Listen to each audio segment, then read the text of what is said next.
Hello and welcome to Choose to Challenge on E360 TV. I am LaWanna Bradford. Did you know that 80% of individuals working today, and this is kind of a global statistic, are dreaming about escaping? Yes, escaping, that mass exodus, doing their own thing, living their dreams, making their impact, building their legacy. But more often than not, they don't. They stay stuck, detached, disengaged, stressed, frustrated, looking at that clock, just waiting to go home. Does this sound like you? Well, if so, you want to tune into this because we are going to be talking to the amazing Dr. Monique Toussaint about how you can ignite your passion, define your purpose, and live a monumental life. We'll be back in just a moment.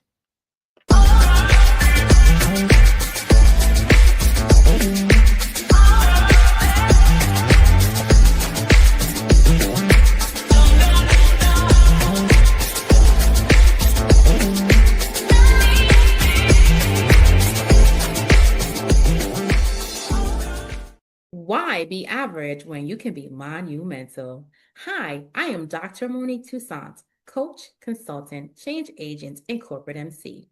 At Monumental, we position our clients for success by creating strategic plans that leverage resources, identify opportunities to create value, and evaluate progress. If you have an idea, we have a plan. So let's think monumental together. Visit monumentalbusiness.com and let's get started today. Hello, Dr. Monique Toussaint. How's it going? Hi, good morning. I'm doing well. Thanks for having me.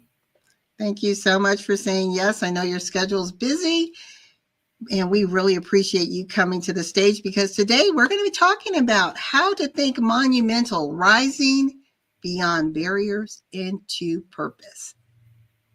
Now, I want to ask you a question before we dig deep. You have just a simple quote. It's a call to action. It's pretty powerful. It's provocative. It leaves you scratching your head. You said, think monumental. What does that really mean? Right. So I am located physically into DC. And if you're familiar with the area, we have the national monuments on the mall. And no other building in DC is allowed to be taller than it. So when I think about being monumental, I think about being the best, achieving your highest heights. So I do acronyms and I'll dive into that later, but think monumental is really pushing you to think beyond what you think you can have and aspiring to what you can have and more. And so that's my quote for everything. I dare you to think monumental, be outside the box, be above average, be more than you can be, and just be you, think monumental. I love that. And may I call you Dr. Monique? Sure. So, Dr. Monique, what you said is it's very inspiring. But what do you say to that person who's like, okay, I hear you, but you just don't realize all the pressures that I'm facing. I'm just trying to make it day to day. I don't have time to dream anymore. In fact, I had a dream and everyone's telling me it's impossible. So I'm just going to stick with what's comfortable. Listen, comfort is the adversary of growth. So when I think monumental, I want you to think about taking inventory of what matters, right? Having that moment where you're like, you know what is right now is not working for me. Identifying your resources and your needs, negotiating with yourself, deciding what you're willing to give up for what you really want. And then you got to make a decision and keep moving forward. So when you think monumental, that's what I think about. Pushing people to do. You just said something that I just wrote down here, negotiating with yourself, right? Yeah. Having those deep conversations, that back and forth, and then really drawing that line in the sand and saying, okay, first of all, I'm not going to accept this. Mm-hmm. This is what I want. And then being able to feel a sense of empowerment to walk in it. Right. And so the challenge with self-negotiation, and even for myself, the word that I've given myself is boundaries and balance, right? When it comes to negotiating with yourself, you have to think about, what do I want and what do I need to get there? And you have to give up something, right? Time costs. No day, you have lots of time, a little time, but you make a decision every day about how you spend every waking minute. And so you have to decide, of this time that I have in this day, this is what I'm going to do. And some of that has to be for yourself. Like you have to draw the line.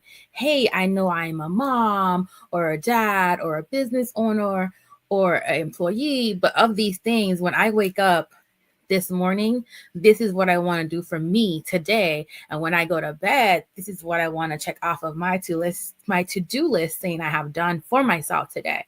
And so you have to draw those boundaries, but you have to have the balance, right? Some days it will be all about you. Some days it'll be not about you. But as long as you can wake up feeling fulfilled and go to bed feeling like you have not robbed yourself of an opportunity to be happy, then I think you should be okay. You said a mouthful there, and I'm going to do it in reverse order. You said to wake up every day feeling that you've not robbed yourself of an opportunity. And I think it was Les Brown. One of the things that he has said is the saddest thing is when you look at a cemetery, and those are all the dreams unfulfilled, right? The songs never written, the books never written, the vacations never taken, the families who you didn't spend time with. And we don't want that to happen, right? We want to live our lives intentionally, purposefully, but we haven't been conditioned to do that. I mean, it sounds a little insane when you think about it. We're talking about living your best life, living full life, but we haven't been taught to do that. How do you with your clients help them navigate that? I think the perfect balance, because there is no perfect life, no perfect day, no perfect wish.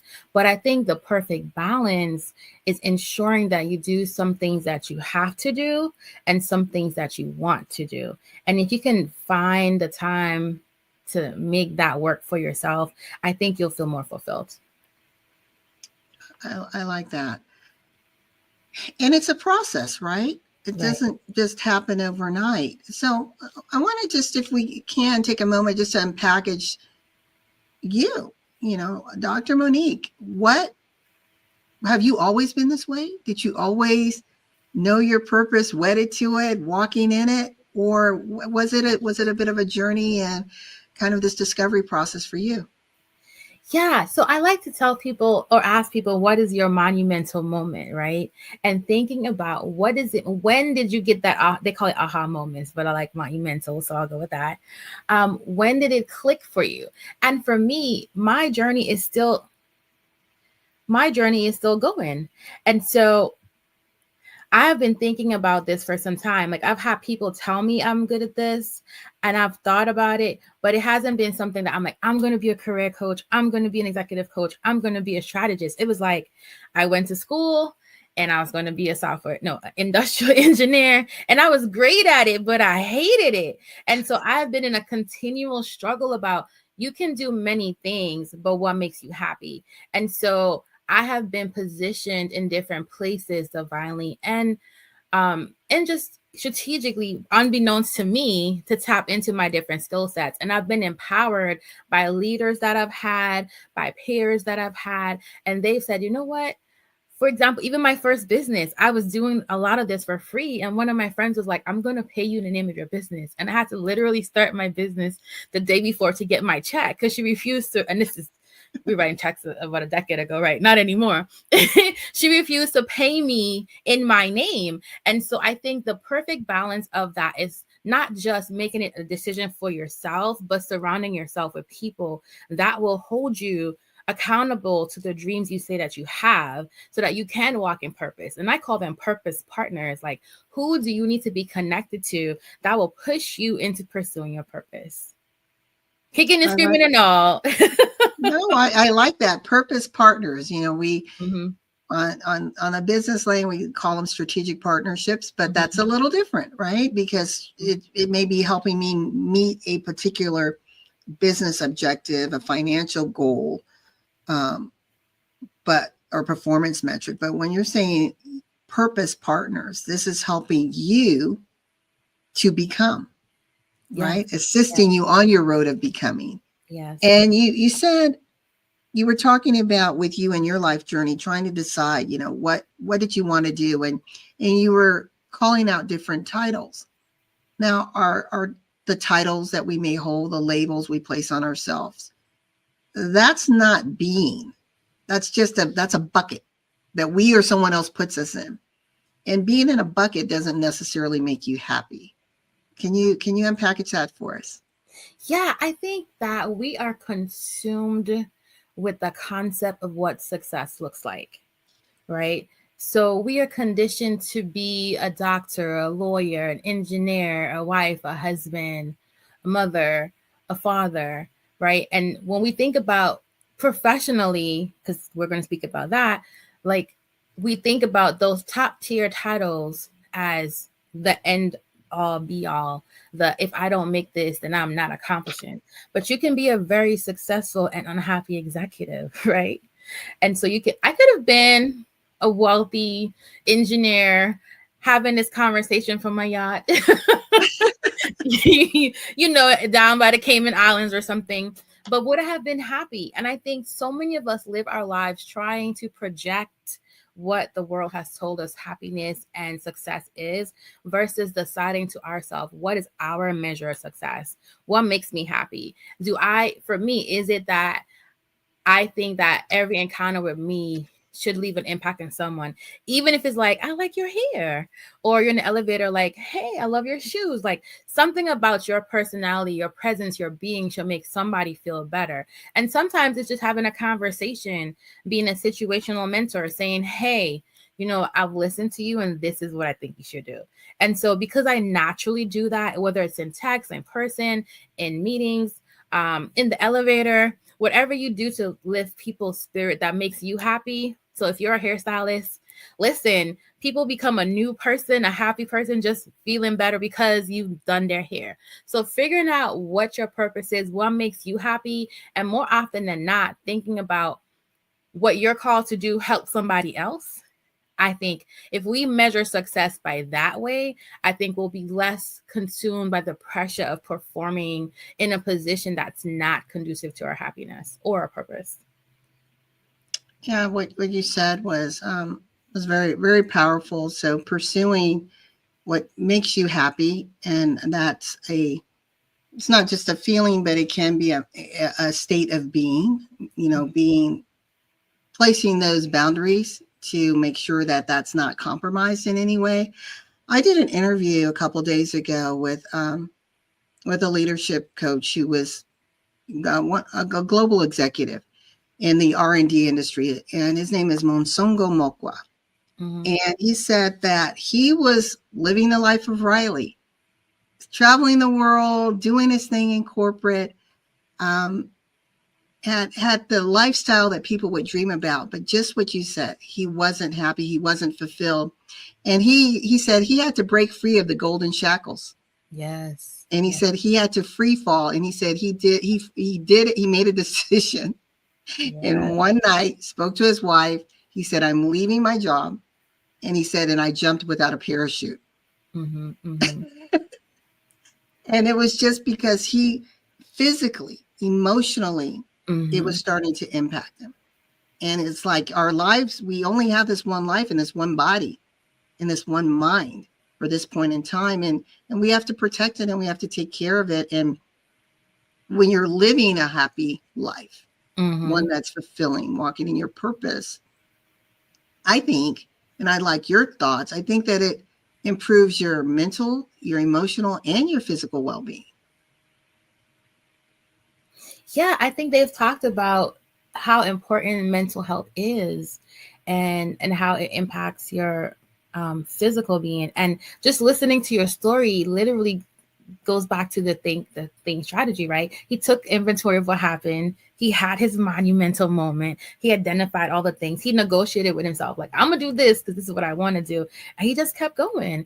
And so I think if we can do all take a minute to do that. Now, all of us may or may not be able to afford it immediately, but if you're working to that end goal, because we have to be holistic about who we are and how we show up in pursuit of happiness, right? If I want to tag the name of the movie, but you have to build a plan to get there. So we may not have, an expensive taste or things to acquire. Some of us might just be making it day to day, but that doesn't mean we can't make a plan. So I am working this job because I want to get here. So this will fund my dreams. And until my dreams fund themselves, I will continue to work with the knowledge that I am doing this because I have to in order to be able to do what I want to. And I think that helps people to kind of see the end of the tunnel. Yes. The light at the end of the tunnel. So yes. We're going to take a quick commercial break and a shout out to our sponsor, Unity and Service, and their upcoming conference, Entrepreneurs Living the Dream. Join us for Entrepreneurs Living the Dream 2025 conference on October 18th at the DoubleTree Hotel in Atlanta, 8:30 a.m. to 6 o'clock p.m. Eastern Standard Time. Hosted by Dr. Patricia Rogers, CEO of Unity and Service and the Dynamic Visibility Team. Vendors, panelists, and speakers, this event is your opportunity to elevate your brand. Secure your seat at speakersconference2025.eventbrite.com. See you at the conference. So here we are talking about living the dream, right? And living the dream is living your dream, living on purpose. I want to get your take on this. I was doing some research, and this actually shocked me that the numbers were so disparate. So McKinsey did a survey, and they were surveying the level of purpose-filled executives compared to purpose-filled frontline workers. And so they asked them, how fulfilled are you in your role, in your day-to-day? Do you dream of being elsewhere? 85% of executives said, yes, I am fulfilled. I am living my purpose. Life is good. 15% of frontline workers identified being fulfilled. So you've got 85, those that are at the top. Yes, I love it. But 15%, where the engine lies, are very dissatisfied, despondent, and disengaged. We call it quiet quitting. Mm-hmm. So I want to turn this over to you and help us to unpackage what's currently happening in the world and how can we, if we choose to stay in corporate, or even if we're in the entrepreneurial space, mm-hmm. become more invested and engaged in our day-to-day. Wow. So there are quite a few things there. So when I think about where we are today and executives versus engine room, right? And so I think that more often than not, we think that we have to put a plan in place to be an executive. But what I've come to find is when you do what you love, and they say this in the religious world, your gift will make room for you. So if you do something you love, you're more willing to put more into it. You give it your all, you perform better, and people see that. And so you want to make sure that when you're doing those things, you're connected to the right people so that so you're visible, one, and then you're engaged, two, and then you network with the people doing the work. And so leaders will see the people that go above and beyond, and you're more likely to do above and beyond when you're excited about the work that you're doing. And if you're excited about the work that you're doing, you're going to hopefully be promoted and to grow and to blossom because you love what you do. And when you love what you do, you eat, breathe, sleep, you think about it, you have ideas outside of work. So you come into the workplace engaged, you're excited to be there, you have ideas, you want to push the business and the thoughts and the processes better because you've been thinking about, how do I do this? How do I do that better? So when you think about executives being more satisfied, I think is because they have to spend more time with the work or making decisions about the work, and they have more autonomy. And so they're like, you know what, I love this. Let's do this differently. Let me figure out how to engage my folks. Those that are doing the engineer work at the bottom, sometimes it's just a job for them. There's no passion, there's no purpose. It's just a paycheck. And so, but there's also that middle tier in the gap, right? Some of them might want to, but they don't know how. And part of that is one, getting a coach to help you figure out how you connect the barriers. And then two, companies figuring out how to engage employees meaningfully, where they feel like their thoughts and their values and their opinions matter, where they feel like they matter. And so if you don't feel that, breathe that, see that, then it's hard for you to want to do something in a place where you don't feel appreciated. So I think it's a two-tiered problem. One, where the executives know the work, love the work, are doing the work, and they have to figure out how to engage employees to want to do the same. As well as employees, if that's not where you want to be and grow, then leave and go somewhere else where you still have to get that paycheck, but because you're working in purpose, you're more likely to do it and do it better. I want to ask you this question, and I'm going to take it from a different lens.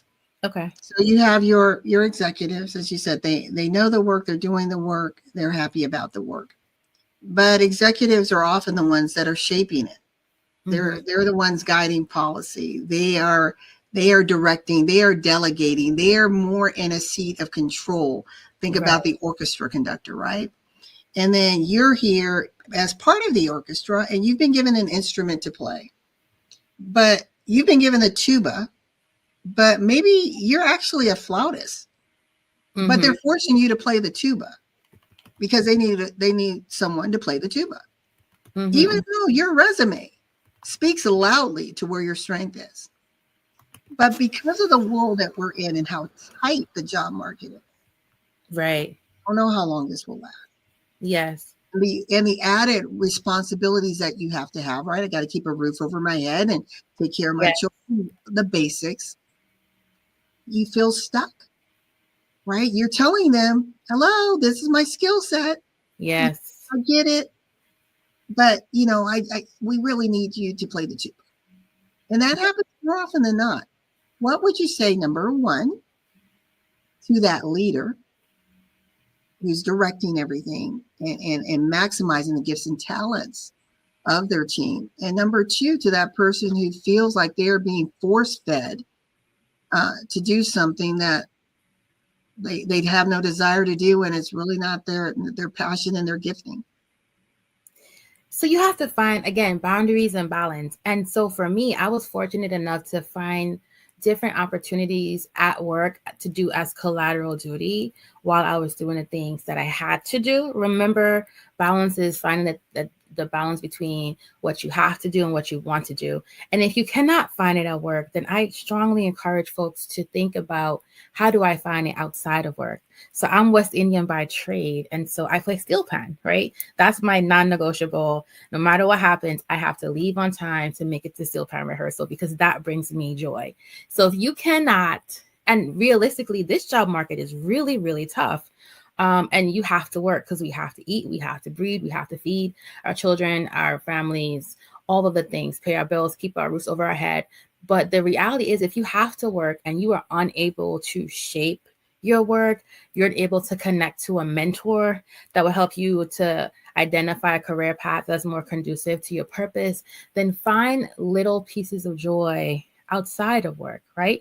Because we focus so much on who we are and how we show up on work, and rightfully so, because that's where we spend most of our time. But more often than not, we have to find something to balance that. So you have to think about, okay, I like this, I will do this. Or I just need 20 minutes in the car before I go into the house to figure out, or before I go into the office, like figuring out what is the key to keeping yourself happy, keeping yourself balanced, to finding your own peace. Because the two things that I am not negotiating with myself about is my peace and my purpose.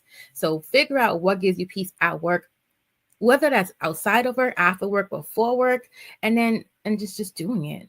Making a commitment to give yourself a peaceful moment every day, I think will take you through a lot of the hard ones. It sounds simple, right? Mm-hmm. It's like have your boundaries, focus on your peace, focus on your purpose.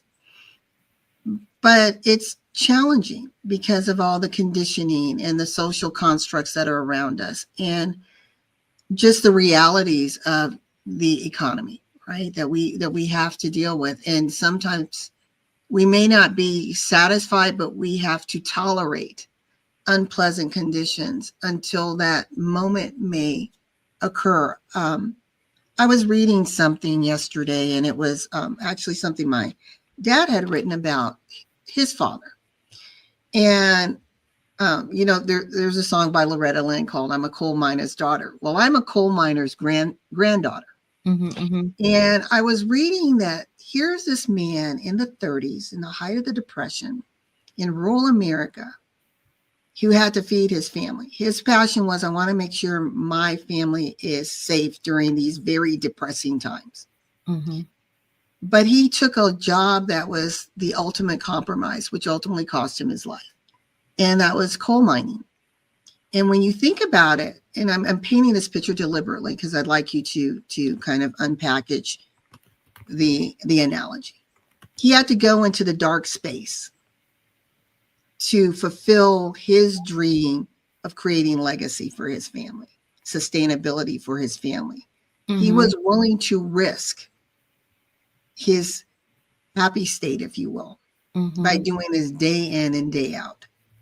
And when you think about going into the coal mine and the blast and everything that creates a very hazardous working condition, he did that every day until he was consumed by black lung, leaving my dad an orphan at the age of 10. And I hear, and I'm reading a lot about, we have, just looking at the African American women, 350,000 plus have lost their jobs in 3 months. Yes. Because of all the shifts and changes. We look at government employees. And it's 200 plus 100,000 and growing. I think the goal, the actual target number is 2 million. So I use the coal mining example to say people are now finding themselves in that very dark tunnel. And they're having to do whatever it takes to survive. And you as a coach, as a guide, are sitting in this place of purpose, happiness, and strategy. How can you help people that even though I may have to be in a dark place for a season, how can I still have boundaries? How can I still create balance so that I ultimately can go from the darkness to the light? Does that make sense? Oh, absolutely. Absolutely. First of all, thank you for being transparent and sharing that with us, about your grandfather and his commitment to his family. And sorry that, he was consumed by that. For me, I too was impacted by the change in circumstances. And that is what made me commit to myself that no matter what's happening, I have to do this for me, because more often than not, when we want to do things and we want to do things well, our work-life balance is not where it's supposed to be. And so because I had to abruptly cease and desist, for lack of better words, everything, I literally did not know how to not wake up, roll over, and get on my work phone. Like I literally eat, read, sleep, work, because I was passionate about my job. I loved my job. I was doing my job, and then there was none. And so I had to say, okay, let's recalibrate, right? What do you want to do now? What can you do now to balance these circumstances while you navigate these unfamiliar and unexpected trenches that you're in? And so for me, making a decision, right? Having a negotiation with myself, making a decision that no matter what is happening, I am going to get to Silpan rehearsal. It doesn't matter where I am, what I'm doing, what's going on. Unless there's a dire need for me to not be there, then that's where I will be, because this hour and a half, twice a week is what gives me joy. This is the only circumstance for sure I can control right now. And so I'm going to take this moment to be happy, I saw this shirt. I'm thinking about buying this says, I've never not been happy while playing steel pan. And so while I cannot control the job market, I cannot control what decisions are made about my office. I cannot control that. I can control where I spend my time. And again, every day has to be a balance of what you have to do, because you have to work, and what you want to do. And if it's not every single day, then it's going to be 2 times a day, 2 times a week, 3 times a week. But there has to be a perfect balance during what they call the perfect storm. So it might feel dark, but even in the tunnels, there are lights. Even if you don't get to the end of the tunnel, sometimes there are lights along the way. And if you could just make it to to the next light until the next time, and you walk a little bit further. It's kind of like a marathon, right? Or any kind of race, because most of us won't ever run one, but some of us have done 5Ks. It's literally one step at a time, 1 mile at a time. And so you just have to push. You have to keep moving. You cannot get consumed. And yes, you can stop, take a water break. One time I took a picture, a selfie in the middle of a 5K. Like, it's pretty behind me. I took in the time to get the scenery. Like, oh, my end time will be okay, because I just need to get through this race. And so sometimes my grandmother used to say, one day at a time. That's all we can do, is literally take life one day at a time. Yes. I love that. We'll be back to unpackage those brilliant words you just shared with us. One moment.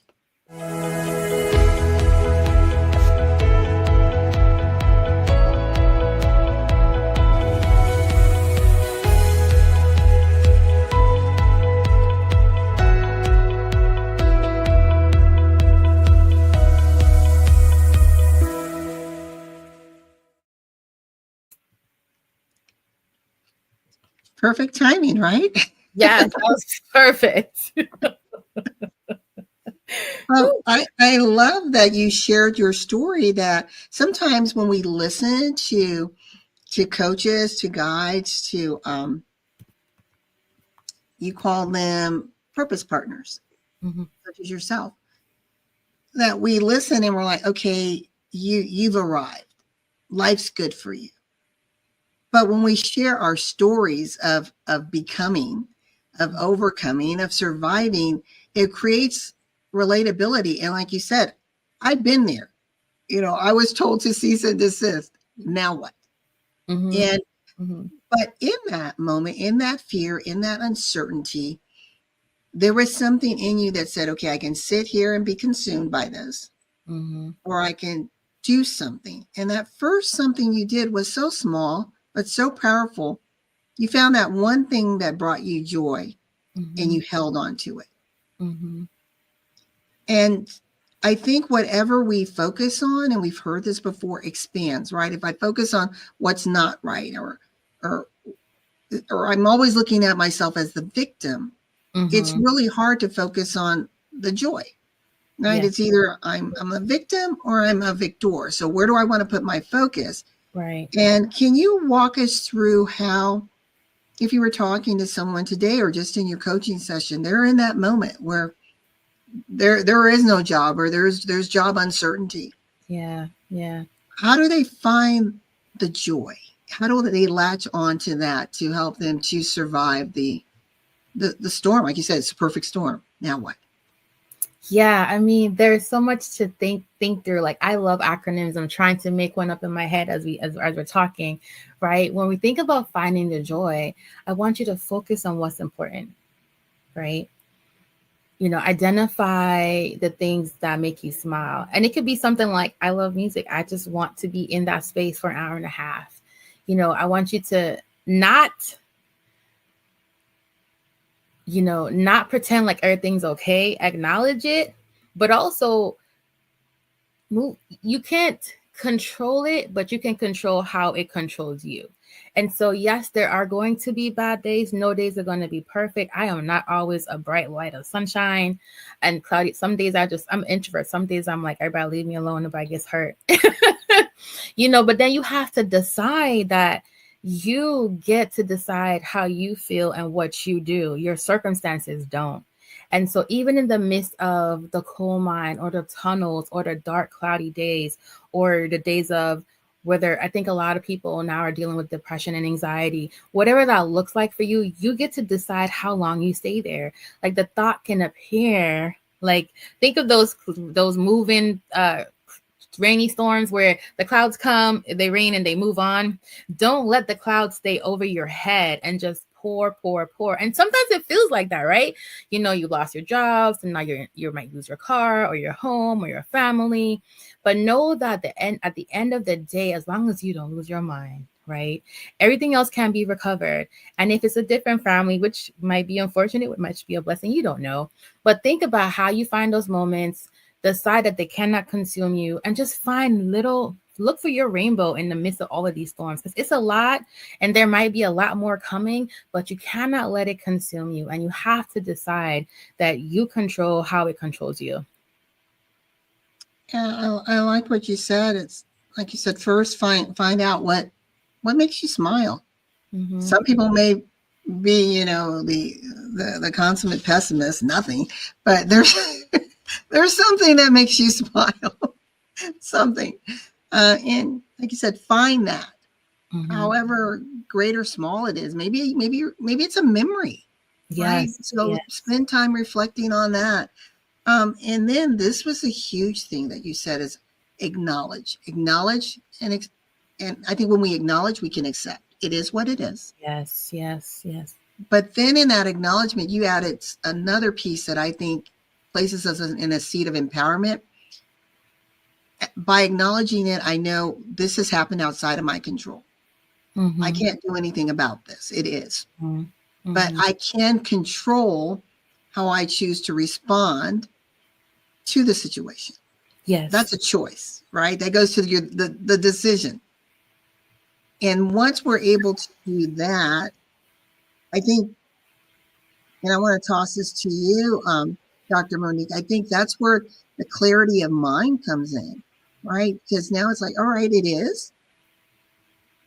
You know, what am I going to do? Right. Now, how can I find that little joy spot? Because if I stay in my little joy spot, I'm going to get away from all the ash and trash that's going on in my headspace. And I may get little tiny moments of downloads that could help me take one little step. You know, sometimes we are so focused on, I've got a friend, which was just horrible. He had been in underwriting for years in the banking industry. On his anniversary, work anniversary, I think it was his 20-year anniversary, just 2 weeks ago. He was so excited. We were going to go out and celebrate the milestone. And he called me and he sounded really down. I said, "Are you okay?" He said, "I just lost my job." He said, call me in the office. He said, "Happy anniversary. By the way, we are downsizing." And he's now he's in the tunnel. You know, he just cannot find the moments of joy. He's unable to even get to the point where he can decide because his mind's so cluttered. Right. So I'm going to toss that over to you.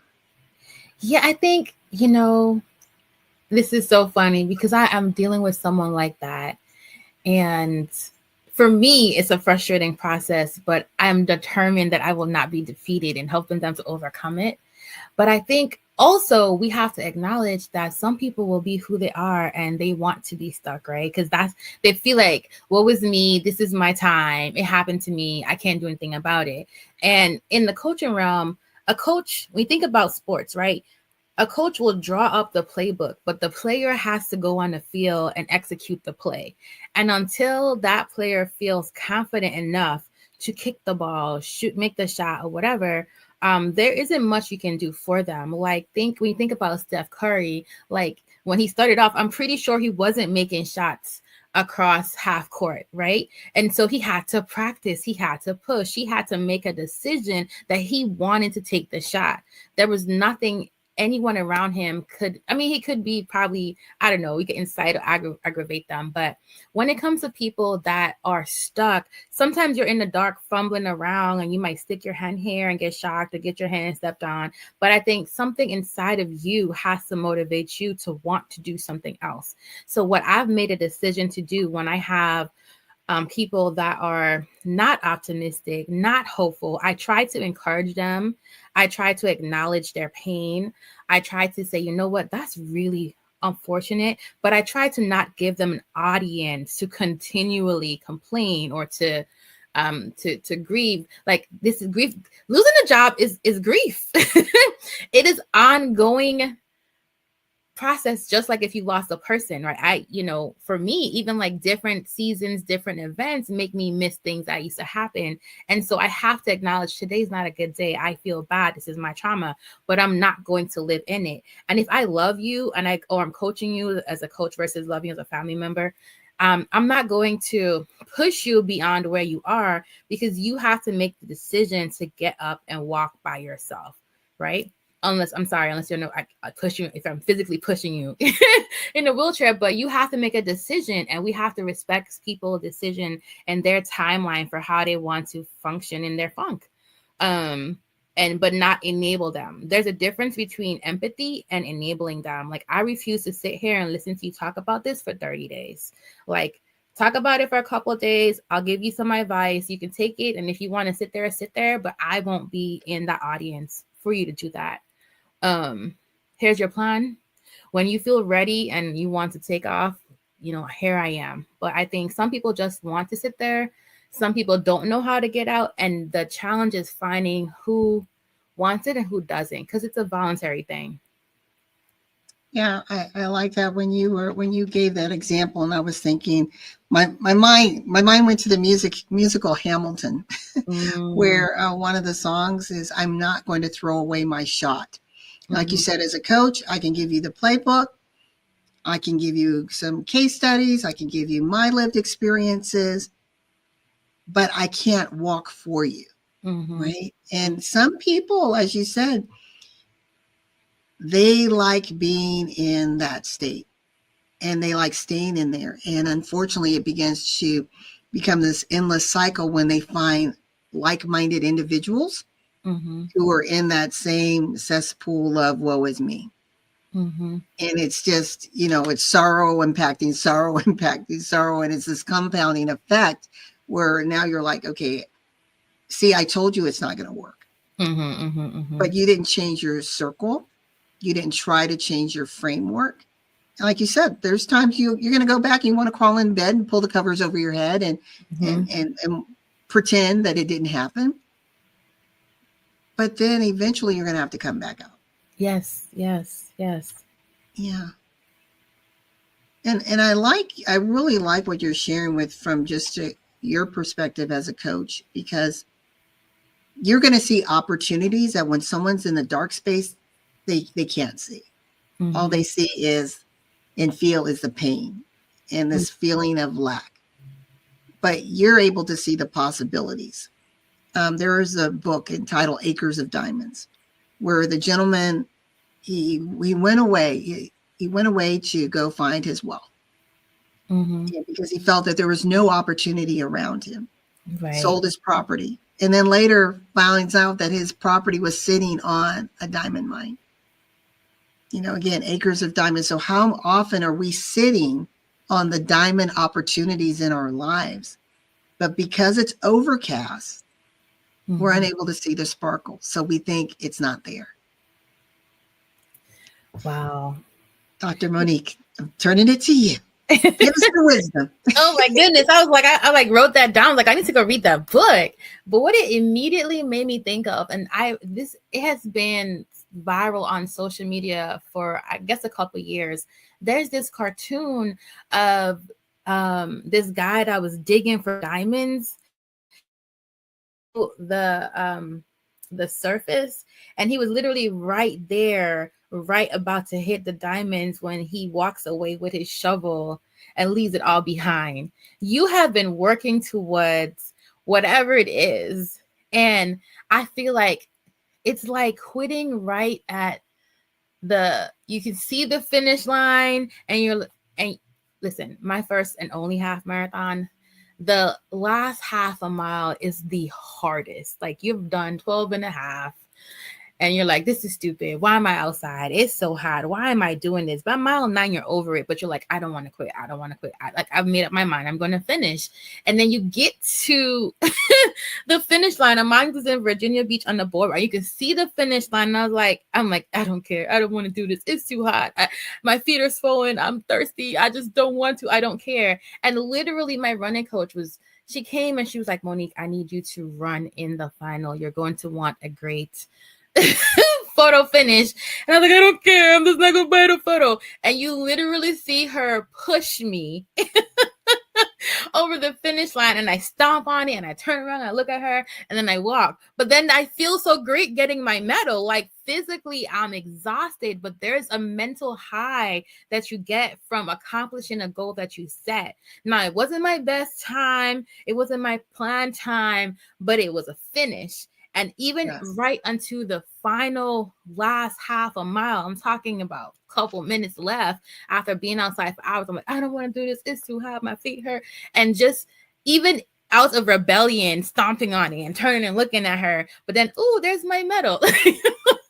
There's such a beautiful feeling, a sense of almost, I want to say, endorphins that you get from accomplishing something that you set your mind to. Like I have people that have physically like to write to-do lists and scratch them off, and they feel accomplished by doing that. So if on your to-do list today, I will not complain, check. Today, or today I will, I will have a positive thought. Today I will call my mother. Whatever the item is for you that will give you that moment of joy. For me, is music. Today I will pretend I'm on the subway and put my music in so I can control my environment within the confines of what's happening. And that's where we are. We're on this train ride led by whoever. And right now we can't control the train or the conductor, but we can control how we enjoy the ride. And so it's your music, it's your playlist. Sometimes it's soca, sometimes it's gospel, whatever it is in that moment to push you through to get to the next is what you focus on. Like find your diamonds. How do you want to sparkle in the darkness? And don't give up, because literally we always give up right when we're there. So don't give up. Yes. You deserve what you want. You deserve to be happy. You deserve it. So if you would do for somebody else, do it for yourself. There's a story, and hopefully I don't butcher it, but it was these two gentlemen. They were in a care facility, and there was, I guess, a curtain between them. So they're in their shared room. And the one who was closest to the door was very disgruntled and bitter the whole time that he was there. And the other gentleman always woke up with joy, and he was describing what he could see outside the window. He would describe seeing the children play below in the park, seeing the birds fly by, the leaves, turning colors. He was just always painting this picture of what he could see. Mm-hmm. Meanwhile, the person on the other side of the curtain was really angry. It's like, oh, he gets the window. I'm here. And unfortunately, the gentleman who was in the other bed by the window passed away. And when they told him he had passed, he said, I'm sorry to hear that he did pass. He said, but before bringing someone else in the room, I want to be where he was sitting, because I want to have a window. And the nurse looked at him and she said, "You what?" He said, I want a window because it's miserable over here. And she's like, "Are you sure you want to move?" And he said, "Yes." So she pulls back the curtain, and what was outside the window was a brick wall. Wow. So the other patient was living in his imagined state, right? Mm-hmm. He was creating his experience. Even though his eyes saw a brick wall, emotionally, mentally, physically, he was tapping into the joy factor. Yes. No, I mean, that takes me to the quote, perception is reality. You get to create the world that you experience. Yes. You may not be able to create the world you live in, but you create how you experience the world. And that's what matters. Now, I'm not saying to be delusional, but I'm saying to be intentional. Like today, I am going to embrace that I'm going to be in traffic for an hour, but I'm going to identify which playlist. There's this song, this artist I wanted to listen to. I'm going to listen to all their new songs during my commute. So it's going to be something new. It's going to engage my mind. And before I know it, I'm going to be at the building, right? So nothing changed, right? I'm still in the car. I'm still in traffic. I'm still like, oh my goodness, please move over. But I'm experiencing it differently, and I'm not frustrated because my mind is consumed with the thoughts of, oh, I like the language. Oh, I like what he's saying here. Oh, maybe not this song, next one, but I'm consumed by something else, but I'm still on that journey doing what I have to do. So one day I can do what I want to do. And so I think if we can just focus on what we can control, find those moments to create joy, then I think that we'll be in a better place until we're in a better place, right? Because it all starts in the mind. It starts with the thought. So if you can think it, you can have it. And until you can have it, keep thinking it. And think I love that. while you're at it. Yep. Until you have it, keep thinking it. I love that. And I heard someone else say the statement, that this too shall pass. Mm-hmm. And if it hasn't passed, it means it's, your opportunity isn't over. So it's like, just focus on the possibility of the opportunity. Yeah. And I cannot believe, Dr. Monique, we are almost out of time. So I'm excited. We've been here with Dr. Monique Toussaint, and we have been talking about breaking those barriers, living a life that is full of purpose and intentional, one that's committed, where you're able to negotiate with yourself, decide, find those things that make you smile, acknowledging what's around you, but then embracing that which you can control. So Dr. Monique, I'm going to turn it over to you. I'm going to play your commercial spot once again. And once it's down, then you can share with the audience any tips, tools, solutions, and number one, how can they work with you? We'll be back in a moment. Why be average when you can be monumental? Hi, I am Dr. Monique Toussaint, coach, consultant, change agent, and corporate MC. At Monumental, we position our clients for success by creating strategic plans that leverage resources, identify opportunities to create value, and evaluate progress. If you have an idea, we have a plan. So let's think monumental together. Visit monumentalbusiness.com and let's get started today. Wow. So today has been an incredible opportunity for us to talk about what it means to think monumental. Now, I love using acronyms. And so for the word think, I came up with one to share with you to walk away from today's conversation. So when you think, I want you to take inventory of what matters. You know what matters to you. Make a decision that you want to pursue that. You want to have that moment. I like to call them monumental moments. The world calls them aha moments. But until it hits you, you won't know that, you know what? I don't want to do this anymore. Or you know what? I think I really love doing this. When you have that moment, then you can identify your resources and your needs. What do you need? What are you connected to? And what do you have? Think about your skill sets. If it's a goal or a profession or a business that you want to start, think about your network.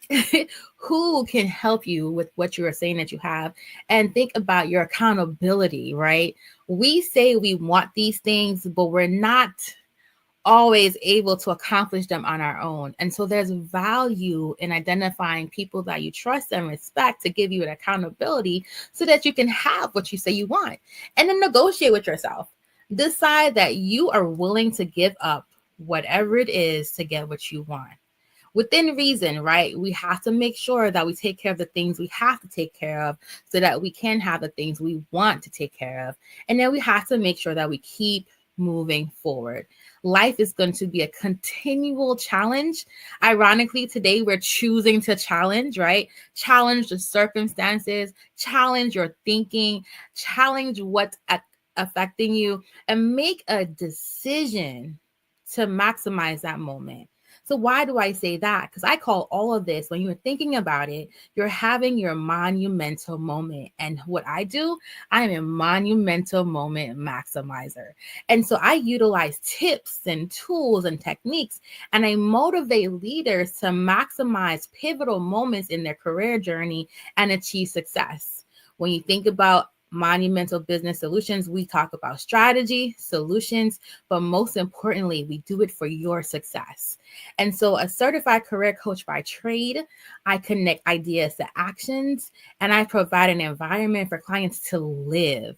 Again, another acronym, those are my favorite things. So when you live, you want to leverage your current skills. You want to identify your opportunities to grow. You want to create value in your relationships, and you want to evaluate progress so that you can continually evolve as you move forward through life. And as you walk away from this, I want you to always remember to think monumental. If you have an idea, I have a plan. And by working with Monumental Business Solutions, we offer strategy sessions, which allow you to think about what you're walking through. We talk about potential goals and timelines and factors, and you get your action plan when you're finished. We have coaching, both individual and group coaching. So we have our business owner success squad, as well as our lead her success squad, because there's value in women growing amongst themselves, as well as just your one-on-one coaching. And so we're here to help you to be a consultant. I love speaking and delivering workshops, and now taking on being a corporate MC. I've done it once a month at work, and now I want to do it in my business. And so I want to create not just an experience for you as an individual, but an experience for you as a company. So if you have an idea, we have a plan, and we're excited to serve you. We're excited to help you accomplish your goals, and we're excited most importantly, to help you think monumental. Thank you for your time, and I look forward to shaping your journey as we grow together and as we find ways to help you accomplish your plans. This has been amazing, Dr. Monique. We've been here with Dr. Monique Toussaint, talking about how to think monumental, rising beyond barriers and into purpose. And ladies and gentlemen, she laid it out there. She told you who she works with, what the end result is. But just like any coach who has the blueprint, who has the plan, who has the success strategies in place, you have to invest and be committed to yourself. Mm-hmm. You're leading the team. She's calling the plays. So when you understand your role and understanding, and I love that acronym LIVE. Can you tell us once again what LIVE stands for? Absolutely. So when you live, you want to leverage the skills that you have. You want to identify opportunities to grow. You want to create value in your relationships, and you want to evaluate progress to continually evolve. Well, that right there is a mic drop moment. Ladies and gentlemen, are you ready to live? Choice is yours. All you have to do is decide. Contact information is below for Dr. Monique Toussaint. You can follow her on all things social media. Her Linktree link is below, so you can see all the wonderful things that she's doing, or you can email her at solutions@monumentalbusiness.com. And as she challenges us, think monumental. Yes? Yes. Don't forget, think monumental. Well, thank you again, Dr. Monique. And to our listening audience, thank you for joining us again for another edition of Choose to Challenge. We look forward to seeing you next week. And just remember, in life and in business, when your vision intersects with opportunity, success is inevitable. Be safe, be well. Bye for now.